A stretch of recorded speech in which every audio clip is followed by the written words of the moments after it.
Por que na série Naamã, que é a Sulamita, não está sendo a preferida de Salomão? Por que ele não assumiu ela? E por que ele segue se casando com outras sem se importar com aquela que deveria ser a sua preferida? É sobre isso que vamos falar nesse vídeo. Só antes eu te peço que se inscreva no canal, curte o vídeo e clica no sininho. Assim você me ajuda e ainda fica bem informado. Agora, sem enrolação, bora pro vídeo.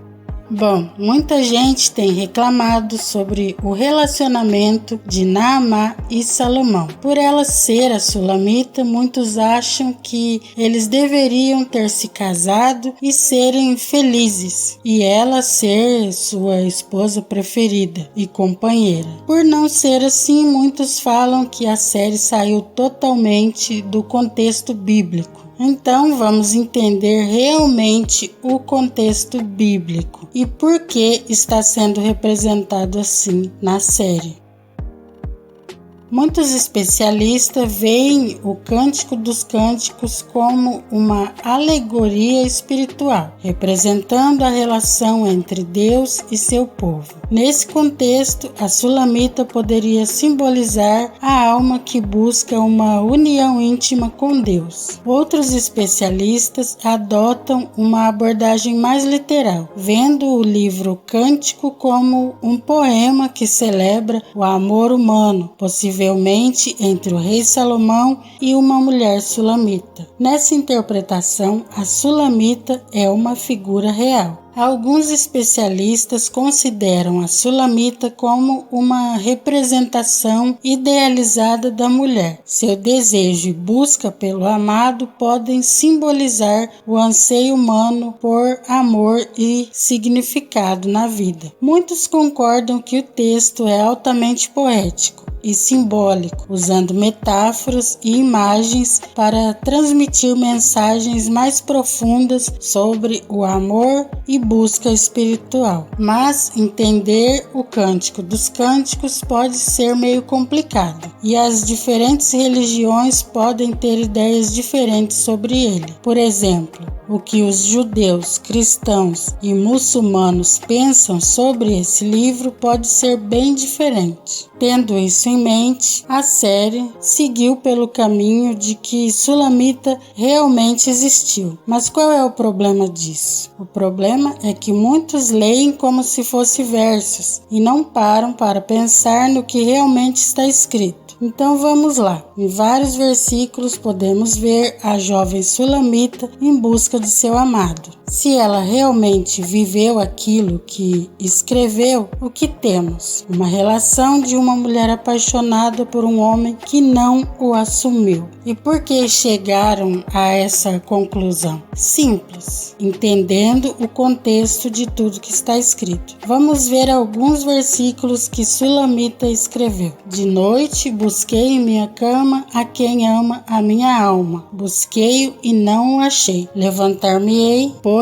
e rodearei a cidade, pelas ruas e pelas praças. Buscarei a quem ama a minha alma. E depois que ela faz essa busca, ela fala: busquei-o e não o achei. Acharam-me os guardas que rondavam pela cidade, e lhes perguntei: vistes a quem ama a minha alma? Apartando-me eu um pouco deles, logo achei a quem ama a minha alma. Agarrei-me a ele e não o larguei, até que introduzi em casa de minha mãe, na câmara daquele que me gerou. Nesse texto vemos que ela se vê que seu amado não está deitado ao seu lado. Ela sai pela madrugada pelas ruas atrás dele, perguntando para os outros. O livro de Cantares tem apenas 8 capítulos e você vê várias vezes versículos como este. Ela procurando este amado que simplesmente sumiu. Quando ela encontra, ela o agarra e leva para a casa de sua mãe, ou seja, a casa dela. Então, ela não morava no palácio com ele. Aí entra o motivo do porquê na série ele não assumiu ela. Outro versículo pior que este é esse aqui: despi meus vestidos, como tornarei a vestir? Já lavei os meus pés, como tornarei a sujar? O meu amado pôs a sua mão pela fresta da porta, e as minhas entranhas estremeceram por causa dele.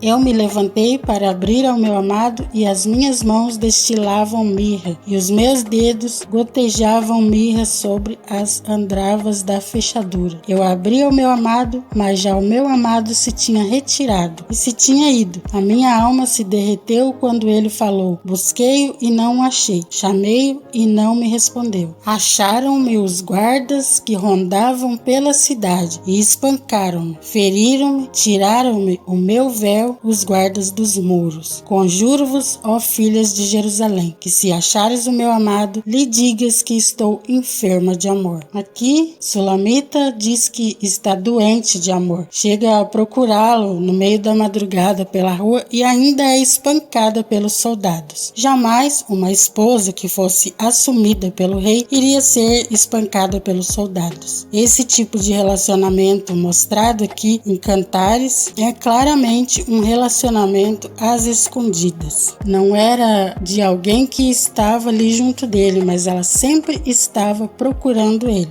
Porém, a interpretação da Sulamita como uma figura que está constantemente buscando seu amado, enquanto ele parece escapar, pode ser vista através de diversas lentes. Dependendo da interpretação dos leitores ou estudiosos, algumas possíveis interpretações incluem, pelo simbolismo espiritual, essa busca incessante pode ser interpretada simbolicamente como a busca da alma humana por uma conexão mais profunda com o divino, representado pelo amado. A narrativa, então, refletiria a natureza da jornada espiritual. Porém, olhando como se ela realmente tenha existido, se juntarmos tudo que vimos até aqui com o fato de Salomão ter se casado com 700 mulheres e que a Bíblia fala que ele se uniu a essas mulheres com amor e exatamente por isso se perverteu, se ele achava que amava essas mulheres, não tinha como ele ter uma preferida e ter dado a atenção e tido com ela uma vida de casal. Então chegamos à conclusão de que Sulamita fez parte de uma fase da vida de Salomão e não que o tempo todo ela era preferida. E que não, ele não a assumiu, pois em todo o livro de Cantares, quando era Sulamita quem falava, ficava claro que ela sempre estava em busca dele. Sabendo de tudo isso, os roteiristas da série fizeram de Naamá a Sulamita. Por quê? Porque não fala na Bíblia quando Salomão se casou com ela, mas a Bíblia diz que Salomão reinou por 40 anos e diz que Roboão tinha 41 anos de idade quando reinou. Sendo assim, Salomão já tinha um filho de 1 ano quando se tornou rei, mas por algum motivo só relata que logo após ele se tornar rei, ele se casou com uma egípcia. A Bíblia não relata em nenhum momento o casamento dele com Naamá. Então, ou ele já era casado com Naamá e por alguma razão a Bíblia não mencionou, ou ele tinha esse filho com Naamá e não tinha assumido ela. Como vocês podem ver, essas coisas não brotam na cabeça das autoras sem base nenhuma. Existe uma pesquisa e principalmente uma obrigação de entender o que está escrito e não só ler e tirar as próprias conclusões. Eu nem estou aqui para defender. Tem muita coisa na série que não me agrada, mas uma coisa que não podemos falar é que a Bíblia foi mudada só porque não escreveram o que eu queria que eles tivessem escrito. Porque o que não está na Bíblia pode sim ser colocado com base em pesquisas. O que não pode é eu achar que o que eu acho é o que está certo. O livro de Cantares não é poemas de dois apaixonados quando você lê prestando atenção no que está lendo. Sobre a relação Salomão e Abisag, quem me segue lá no Instagram sabe que eu não gosto nem um pouco dessa relação. Porém, também não posso falar que mudaram a Bíblia, pois Abisag era pura e por ser linda e concubina de Davi, o mais provável é que ela tenha ficado como concubina de Salomão, já que ele tinha 300 concubinas. E ela não poderia ser de outro. Então essa é a explicação do porquê Naamá é a Sulamita